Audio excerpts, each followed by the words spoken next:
या तो पागल है रखे हो ठाकुर जी के चक्कर में, ऐसे कहें कि ना है। ठाकुर जी की प्रेम की गलियों में आओगे ना तो चर्चे तो फिर होंगे ही होंगे, और चर्चे भी ना हुए तो फिर बिहारी जी के भक्त बनने का मतलब ही क्या। लेकिन प्रारंभ करिए भक्ति। आप इंतजार में बैठे होंगे सीधे हमारे सामने राधा वल्लभ लाल जी प्रकट हो जाएंगे, एक बार हमने राधा नाम ले लिया, ऐसे थोड़ी हो जाएगा। उसके लिए वो भाव, वो श्रद्धा, वो प्रेम उत्पन्न करना पड़ेगा ना। वो कहां से होगा? जब तक आप एनसीकेजी में नहीं जाओगे डायरेक्ट पीएचडी में आपका एडमिशन होने वाला नहीं है। पहले आपको ना जो बेसिक बातें हैं वो सीखनी पड़ेंगी। एक मछुआरा था, मछली मारता था। कहीं उसे जब मछली नहीं मिली एक दिन, तो वो एक राजा के सरोवर में पहुंच गया और महाराज वहां उसने जाकर के अपना जाल डाला सरोवर में। वहां एक नोटिस बोर्ड लगा था कि जो भी मछली मारते पकड़ा गया सीधे मृत्युदंड। अब महाराज कहीं मछली मिली नहीं, परिवार कैसे चलाए, आजीविका का साधन ही बना रखा है वो।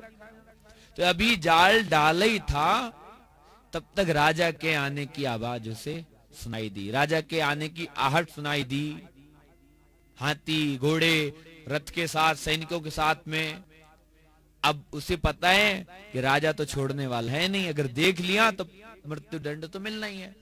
उसने क्या किया, प्राण बचाने के लिए वो जाल तो वहीं का वहीं छोड़ दिया जल में, सरोवर में, और जल्दी से अपने वस्त्र उतार के फेंके और मिट्टी पूरे शरीर में लगा ली, मुख में लगा ली और ध्यान मग्न होकर के बैठ गया। ऐसे ढोंग कर रहा है कि जैसे कोई बहुत बड़ा कोई तपस्वी संत बैठा हुआ भजन कर रहा है। राजा ने दूर से देखा, रे हमारे राज्य में कोई साधु महात्मा आए, इशारा कर दिया सैनिकों को कि शोर नहीं करना, भजन में बैठे महाराज। राजा जो एक छत्र सम्राट है, उसने दूर अपने पादुका उतारी और धीरे धीरे चलता हुआ आया, असरफियों की भरी पोटली उसके व्यक्ति के सामने रख दी और लेट करके साष्टांग दंडवत प्रणाम किया। थोड़ी सी आंखें खोल करके वो सब दृश्य देख रहा है। राजा तो चला गया प्रणाम करके, वो असरफियों की भरी पोटली दे करके। राज उस मछुआरे के लिए सच में वैराग्य उत्पन्न हो गया। क्यों? कि देखो मैंने झूठ मूठ की भक्ति की, मैंने झूठ मूठ का केवल संत का वेश धारण किया केवल प्राण बचाने के लिए, नहीं तो मछली मारने वाला है। प्राण बचाने के लिए मैंने एक तपस्वी का केवल रूप धारण किया, अनुकरण किया। मुझे एक छत्र सम्राट भी लेट करके प्रणाम कर रहा है।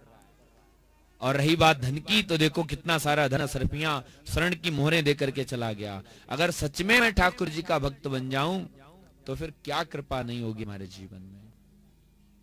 झूठा खेले सांचा होए और सांचा खेले बिरला कोई। आप झूठ मूठ का खेल खेलिए, झूठ मूठ की भक्ति करिए। हम कह रहे हैं चलो ढोंग ही सही, करो तो सही कम से कम भजन करने का। पता नहीं कब ठाकुर जी आकर के आपके चित्त में विराजमान हो जाएं। बोलो राधे राधे।